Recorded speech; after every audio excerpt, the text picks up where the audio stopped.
Hello दोस्तों, आइए मैं आज आपको बताने वाला हूं कि कम्युनिस्ट कंट्री किसे कहते हैं, यानी साम्यवादी देश क्या होता है और इसमें क्या क्या सिस्टम होता है, सरकार में कौन रोल करता है और जनता को क्या सुविधाएं दी जाती है।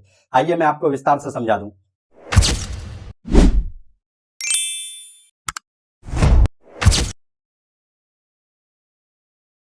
कि कम्युनिस्ट कंट्री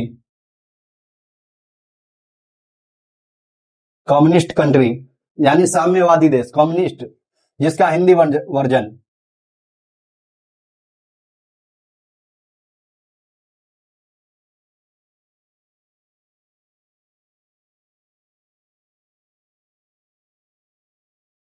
साम्यवादी देश,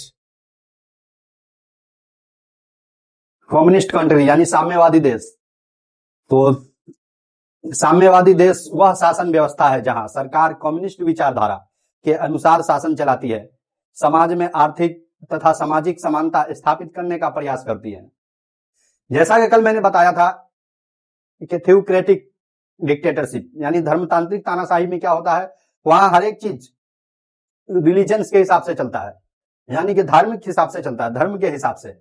कल मैंने बताया था ना कि वहां ईरान के बारे में और भी दीगर देशों के बारे में बताया था कि वहां धर्म के हिसाब से चलता है, लेकिन इसमें वो नहीं है।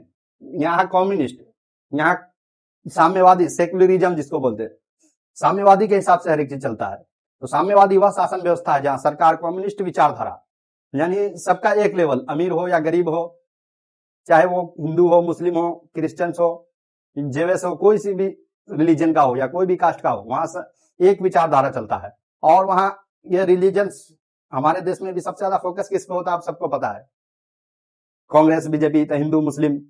लेकिन ये साम्यवादी में वैसा नहीं होता, वहां रिलीजन्स, कास्ट ये सब को छोड़कर सिर्फ आर्थिक व्यवस्था पे ध्यान दिया जाता है, उद्योगों पे ध्यान दिया जाता है, डेवलपमेंट पे ध्यान दिया जाता है। और ये सब करती कौन है? सरकार। वहां की सरकार ही इस चीज पे फोकस ज्यादा करता है।